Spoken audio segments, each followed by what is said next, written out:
Hello everyone, my name is Naveen Singh. I'll be taking physics for DMLT and paramedical courses.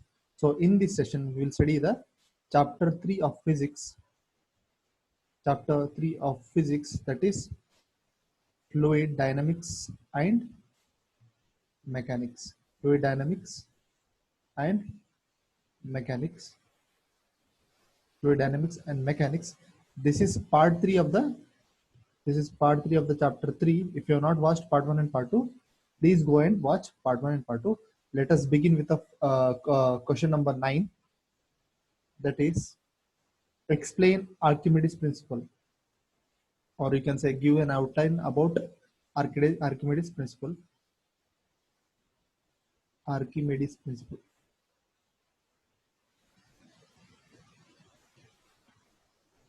So let us discuss Archimedes principle. Okay. Here, Archimedes principle says the upward buoyant force that is exerted on a body immersed in a fluid, whether partially or fully submerged in it, it is equal to the weight of the fluid that the body displaces and acts in upward direction at the center of the mass of the fluid displaces. So let us understand this. Okay, this is a container which is containing water in it. For example, a ball is inside this container. If a ball is inside this container, okay, it experiences an upward buoyant force, right? It experiences an upward buoyant force that is called thrust, and every object on the planet will experience some downward force, that is gravity. Okay, there will be some you know there will be some neutralization of force, right? There will be upward buoyant force and downward gravitational force. That is the reason why there will be reduction in weight of a body when you immerse any particular object in a liquid. So let us discuss this Archimedes principle. The first we'll write the definition of Archimedes principle. Okay, Archimedes principle states that the upward buoyant force, the upward buoyant buoyant force, upward buoyant force. 1 second. Where is this? The upward buoyant force that is exerted on the body, that is exerted on the body, that is exerted on the body. Okay, that is exerted on the body, immersed in a fluid, immersed in a fluid, immersed in a fluid, whether partially or fully submerged, whether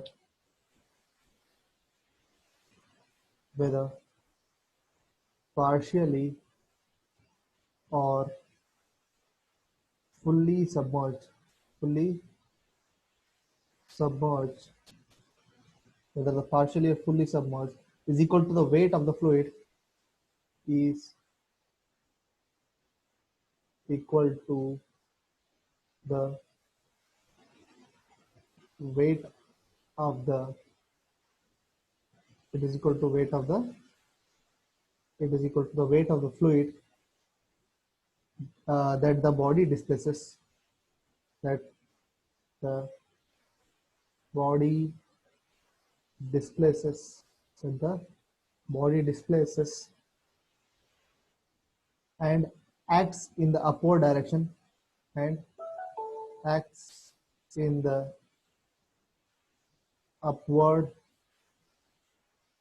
direction, and acts in the upward direction. Okay, at the center of the mass, at the center of the at the center of the mass, at the center of the mass of a displaced fluid, of the displaced fluid, displaced fluid. Let us read once again. Here, Archimedes' principle states that when the upward buoyant force, okay, the upward buoyant force that is exerted on the body, if you take any body which is immersed in a liquid, it experiences an upward buoyant force, right? That buoyant force is buoyant force, whether it is immersed in liquid that is partially or fully submerged in it, it is equal to the weight of the fluid.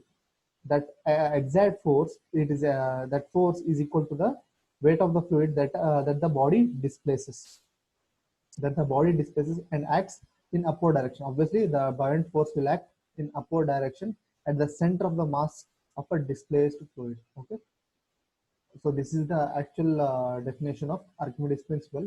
Okay, once again we'll read this. Okay, the upward buoyant force that is exerted on the body immersed in a fluid, that is whether it is partially or fully submerged in it, it is equal to the weight of the fluid that the body displaces, and it acts in upward direction at the center of the mass of the displaced fluid.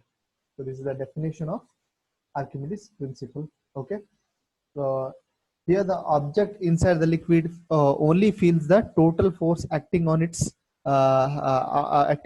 as a weight, because the actual gravitation force is decreased by the liquid by liquid's upthrust, right? The object feels though its weight is reduced, right? So obviously the weight of the any object which is immersed in a liquid will be reduced, right? Because it is exactly opposite to the gravity, right? When a body is immersed in a liquid, some kind of force will make the object to come to its surface, and the other force, that is gravitational force, will act on downwards. There will be, if the two forces are pulling opposite to each other, then there will be net forces will be reduced, right? If two equal forces are there, then the net force will be zero, but there will be no equal force, right? So that is the reason why uh, this uh, uh, this uh, this force will this will make the object weight less. So this is the Archimedes principle. uh, let us move on to the next question. Okay, the next question is, I'm sorry. Okay, let us move on to the next question. That is question number 10 says, write about streamline of flow. Write about streamline of flow. So let us write about streamline of flow. Okay. Here, a streamline flow in a fluid is defined as streamline flow in a fluid is is defined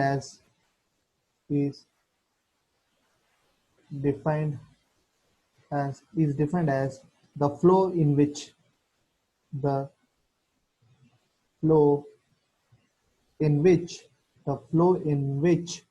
the fluid flows in parallel layers. The the fluid flows in parallel layers. The fluid flows in parallel layers. Okay, such that such that there is no disruption. Such that there is no disruption. There is no disruption.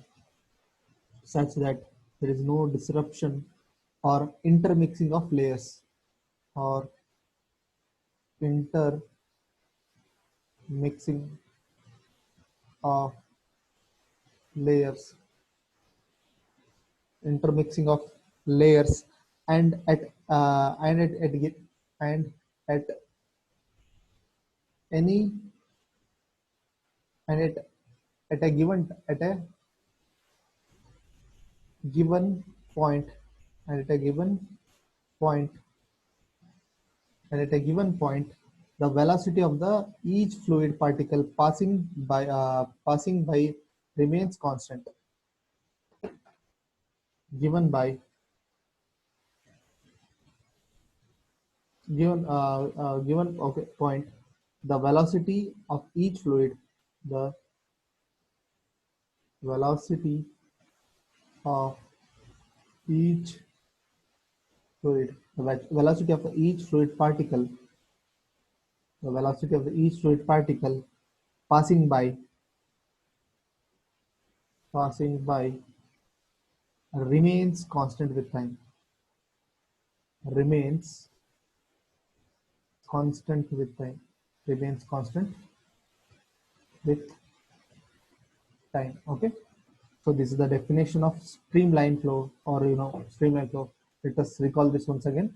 Here, streamline flow is a fluid that is defined as the flow in which the fluid flows in parallel layers such that there is no disruption or intermixing of layers at any given point. Right? At any given point, the velocity of each fluid uh, particle passing by remains constant with the time. So this is the definition of uh, streamline flow. Okay. If you want one more thing, we can write that also. That is streamlines. We'll write about streamlines.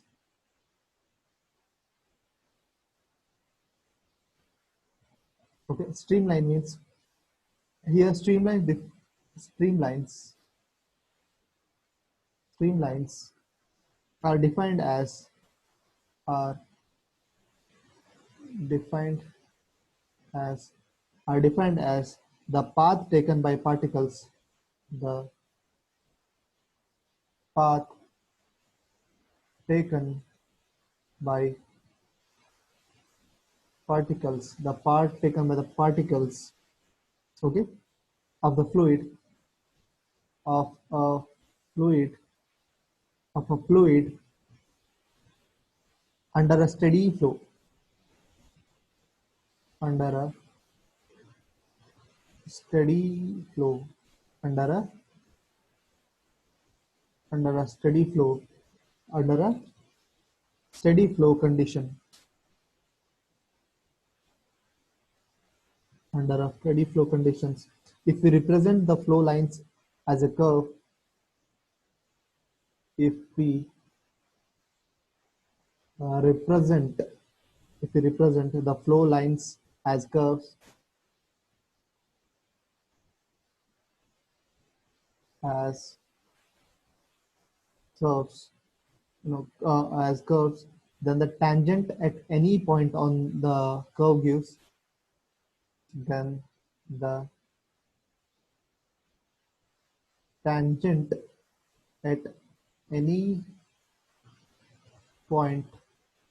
at any point on the curve on the curve gives the direction of fluid, gives the direction of gives the direction of gives the direction of fluid velocity at that point. Fluid velocity at that point. Okay. So this is about streamline. Let us read once again. Here, streamline is defined as the path taken by the particle of the fluid under steady flow condition. Okay. If you represent the flow, if you represent the flow lines as a curve, then the tangent at any point on the curve gives the direction of fluid velocity at that point. Okay. This is the complete information about the streamline flow. Let us move to the next one, that is fluid mechanics. Let us move on to the next one, that is fluid mechanics. The next one is fluid.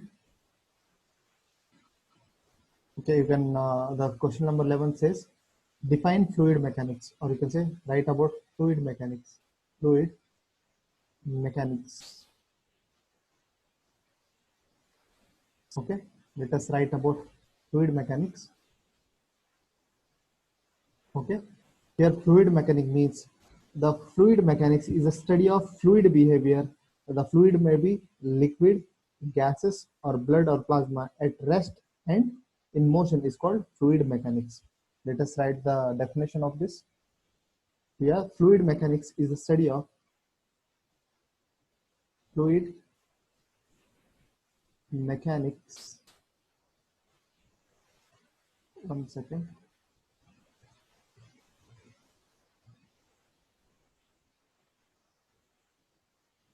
Fluid mechanics. Fluid mechanics is the study of fluid behavior. Is the study of fluid behavior. Is the study of fluid behavior at rest and motion. At rest and motion. At rest and motion. At rest and motion is called is nothing but fluid mechanics. Okay. Here, fluid mechanics has a wide range of application in mechanical engineering, in mechanical engineering, or in you can say in chemical engineering. It has a wide application in chemical engineering, and it has in biological systems and astrophysics. In you can write many things in astrophysics. Astrophysics.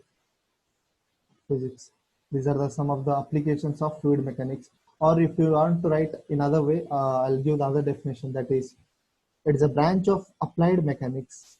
Fluid mechanics. Other definition is this branch of applied mechanics. Branch of applied mechanics. Branch of applied mechanics that is concerned with that is concerned that is concerned with that is concerned with the static and dynamics of liquids and dynamics of liquids and gases. You can write this definition also. It is a branch of applied mechanics that is concerned with static and dynamics of liquid and gases. This is the other definition. If you want, you can write both of the definition, but the most preferable one is this one. This is a standard definition. Okay, let us move on to the next one, that is fluid dynamics. Let us move on to the next question, that is question number 12. Question number 12 is 12th one is fluid dynamics. Fluid dynamics. Okay, let us discuss about fluid dynamics. Here, fluid dynamics is the branch of applied science that is concerned with the movement of liquid. That is, liquid means it might be gas or any other liquids, right? So we'll write the definition of this. That is fluid dynamics. Fluid dynamics is the branch of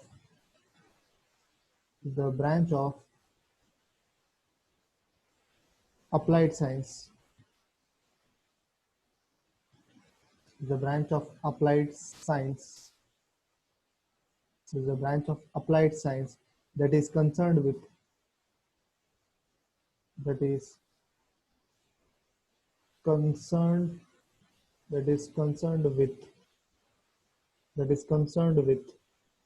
the movement of liquid and gases. The movement of liquid and gases. So this is the definition of fluid dynamics. Once again, we'll repeat. Here, fluid dynamics is the branch of applied science. It is a branch of applied science that is concerned with the movement of liquid and gases. So this is the definition of fluid dynamics. Let us move on to the next one. That is, next question is question number 13. That is viscosity. Question number 13 says Viscosity. You have to explain about viscosity. Viscosity. Okay. Let us write about viscosity. Okay. Here viscosity means is a viscosity is the measure of the substance resistance to the motion under applied force. Okay. The viscosity is the measure of is the it is a measure of resistance is a measure of a substance resistance is a measure of substance is a measure of substances resistance. It is a measure of substance resistance to the motion to the motion under an applied force under an applied force under an applied force. Let us repeat the definition of viscosity. Viscosity is the measure of a substance's resistance to the motion under applied forces, right? So we can write the formula for this is viscosity is equal to shear stress by shear rate. Shear stress by shear rate. Okay. So basically, viscosity is nothing but it's a measure of substance resistance to the resistance to the motion. Okay. Basically, substance is whether it is resistant to the motion or not. If it is resistant to the motion, that means if the viscosity is more. If the substance is not much resistant to the motion, that means the viscosity of the substance will be less. So uh, let us understand what is shear stress and shear rate. Here, shear stress, shear stress, shear stress is the force per unit area. Is the force per unit area. The force per unit area required to move one layer of required to move one layer of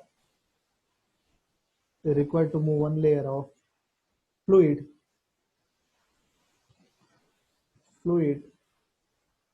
in relation to another in relation to another.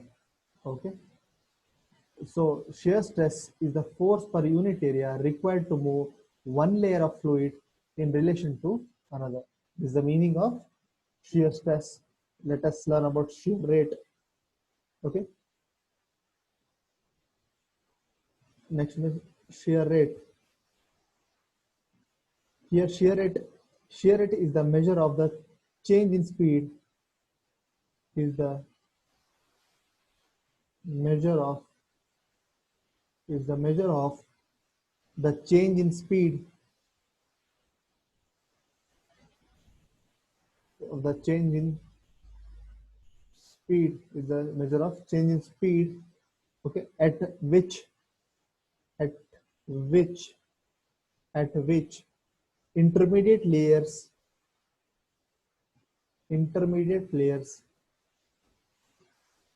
at which intermediate layers move with one another, or you can say move with respect to one another. One another. So let us read once again.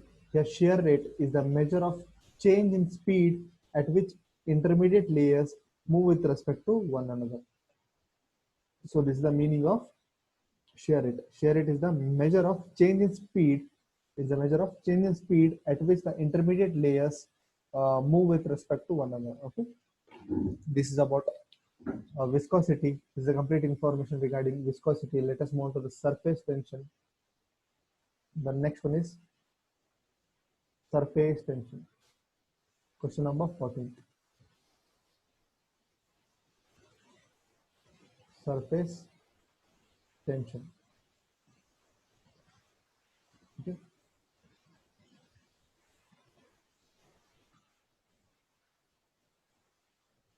The surface tension.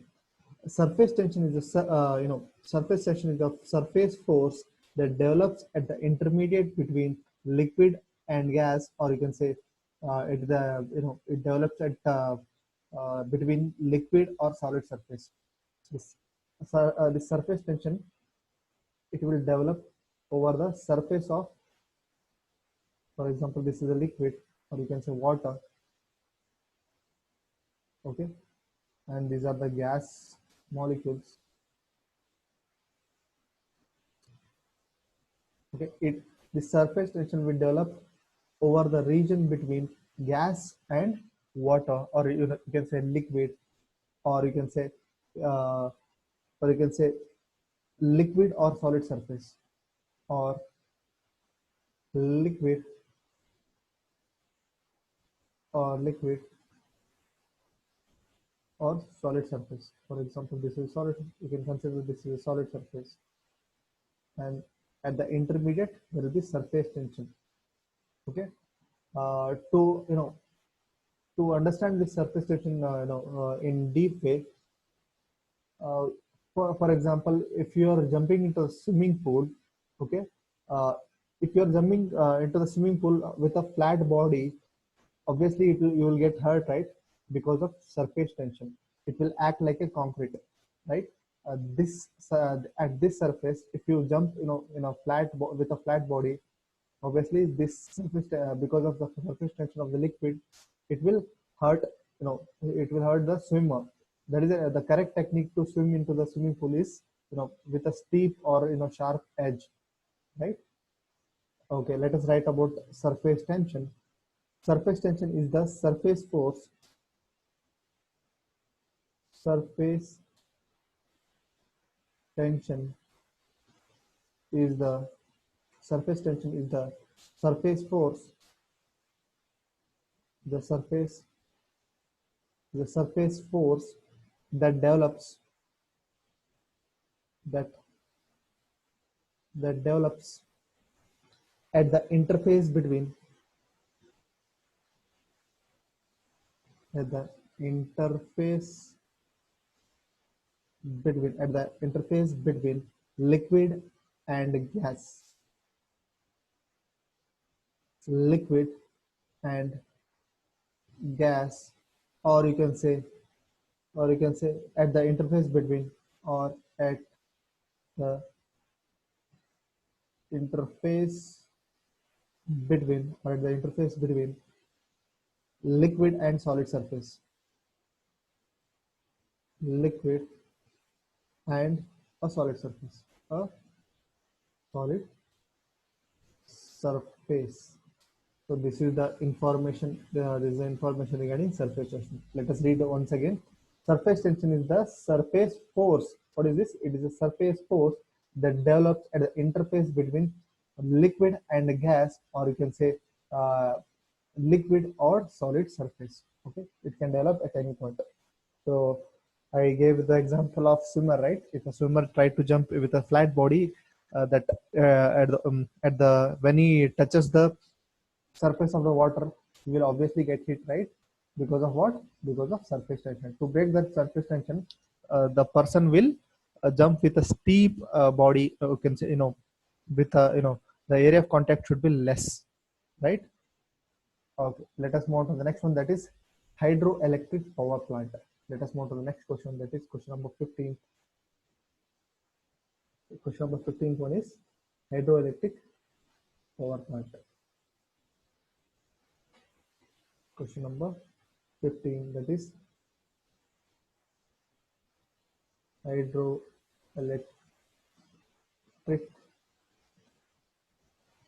power plant. Okay. let us write about no, first thing, let us know about hydraulic power plant. Here, hydroelectric power plant, or you can say simply water power. Water power is the power defined from energy falling or fast running water. Okay, which may be harnessed for the useful purpose. Okay, for example, this is a dam. This side of the dam, this side of the dam is having water. Okay, when okay, for example, this is a gateway, or you can say a pipe which is connected across this, right? When this gateway is opened, right, the water will flow through this. At the end of this, there will be turbine. Here there will be turbine. When the water flows through this turbine, the turbine will rotate. That this turbine, obviously, it will generate electricity with the help of water, right? That is the reason why it is called hydroelectric power plant. Hydro means water, right? So when the water runs over a turbine, it generates electricity, right? That generated electricity is called as hydroelectric power. And the complete setup of this is hydroelectric power plant. Let us write about this. A large hydropower system, a large hydropower system, hydropower system, a large hydropower power system uses a dam to store river water. Uses a dam to store water, water, right? Water in a reservoir, in a reservoir. Okay, when the water is released, when water is when the water is released from a reservoir, from from from the reservoir, from the reservoir. Okay, water will flow through. It will flows through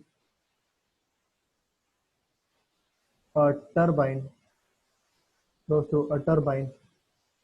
Okay, flows through a turbine, and it's spinning it, and it spins or spinning it, which will turn, which in turn,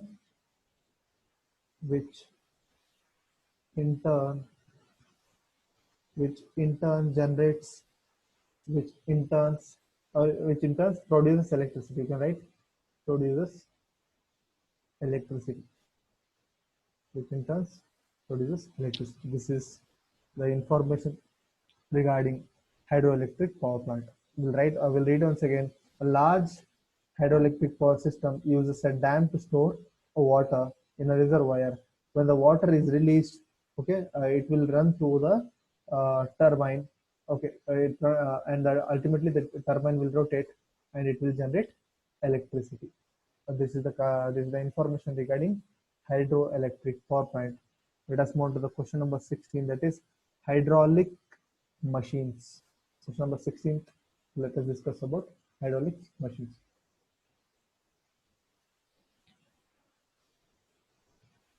Question number 16 is hydraulic machines. Hydraulic machines. Let us write about hydraulic machine. Here, hydraulic machine use liquid power to perform work. Okay, heavy construction vehicles are commonly an example of hydraulic machines. For example, hydraulic machines, it might be, you know, uh, uh, in this type of hydraulic machines, hydraulic fluid is pumped into various hydraulic motors and hydraulic cylinders throughout the machines, and it become pressurized according to the no, resistance present. Okay, let us write 2 points in hydraulic machines. First point is hydraulic machines use liquid Hydraulic machines use liquid fluid, liquid fluid power, use liquid fluid power to perform work, to perform, to perform work, to perform work. Okay. Heavy construction vehicles are commonly an example of hydraulic machines. Okay. In this type, for example, in this type of machines, hydraulic fluid, hydraulic hydraulic fluid is pumped into various hydraulic motors, is pumped into various is pumped into various various hydraulic motors, hydraulic motors, various hydraulic motors and hydraulic cylinders and hydraulic cylinders. Will be pumped into various hydraulic motors and hydraulic cylinders throughout the machines, throughout the machine, throughout the machine, throughout the machine, and become pressurized according to the resistance present, and becomes pressurized according to the resistance present. Okay. This is the information about hydraulic machine. A hydraulic machine is a use a liquid power to perform work. Okay, for example, in hydraulic fluid, the hydraulic fluid is pumped into the various hydraulic motors and hydraulic cylinders throughout the machine and become pressurized according to the resistance present. Right. So this is the information about hydraulic machines. Let us move to the next one. Is it is active transport. Next one is 17th question, that is active transport. Active transport. Let us write about active transport. Okay. Here, active transport is a pumping of molecules or ions through a membrane against the concentration gradient. It is called active transport. Let us write about it. Okay. Active transport is the pumping of molecules or ions. Is the pumping of active transport is the pumping of molecules or ions, the pumping of molecules or ions is the pumping of molecules or ions through a membrane, through a membrane, through a membrane against their concentration gradient, against their concentration gradient, against their concentration gradient. This is the definition of active transport. Okay, we'll write one more point, that is it requires a transmembrane protein. It requires a trans protein, or you can say transmembrane protein, transmembrane protein, transmembrane protein called a transporter of energy, called a transporter of energy, transporter of energy. Okay. Okay, the source of this energy is called ATP. The source of this energy is ATP. This energy is ATP, that is adenosine triphosphate. Okay, this is the source of this energy is adenosine triphosphate. That is short formly called as ATP. Okay, this question is related to biology. Anyway, it has been covered in physics. Okay, active transport is the pumping of molecules or ions through a membrane against the concentration gradient. The against word is important. Against the concentration gradient. It requires a transmembrane protein called as transporter of energy. The source of this energy is ATP. Let us discuss the last question of this chapter, that is question number 18, that is turbulent flow. The last question is question number 18, that is turbulent force. Oh, sorry, flow. Turbulent flow. Okay.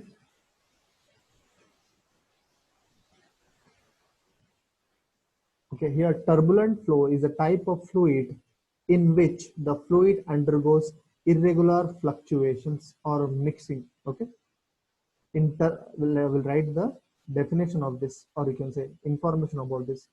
Turbulent flow is the turbulent flow is a type of turbulent flow is a type of mix is a type of fluid is a type of fluid it is a type of fluid flow. It is a type of fluid flow. It is a type of fluid flow in which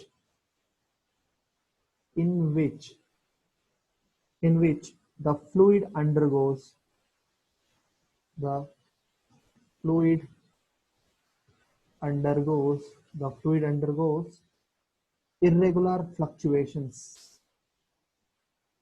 irregular irregular fluctuations irregular fluctuations or mixing irregular fluctuation or mixing. Okay, this is the information about turbulent flow. Okay, there is another type of flow, that is luminar flow. In luminar flow, the fluid moves in a smooth path, or you can say in a smooth layer, or you can say layer. We'll write about that also. You can think about 19th question, that is a luminar flow. This is extra question, luminar flow. Okay, here in which luminar flow is the in which it is a type of fluid flow. You can write the same thing, is a type of fluid flow. It is a type of fluid flow in which the fluid moves in a the fluid moves in a smooth path smooth path, or in layers. So this is the we have covered two more definitions, that is turbulent flow. Second one is luminar flow. Let us recall the turbulent flow. Here turbulent flow is a type of fluid flow. It is a type of fluid flow in which the fluid undergoes irregular fluctuation or mixing. It is turbulent flow. Next one is luminar flow. It is luminar flow is a type of fluid flow in which the fluid moves in a smooth path, or in layers. These are the definition, and this was a complete information about turbulent as well as luminal flow. And this is the end of the part 3. Okay, if you have any doubts, you can comment in the comment section. Thank you very much.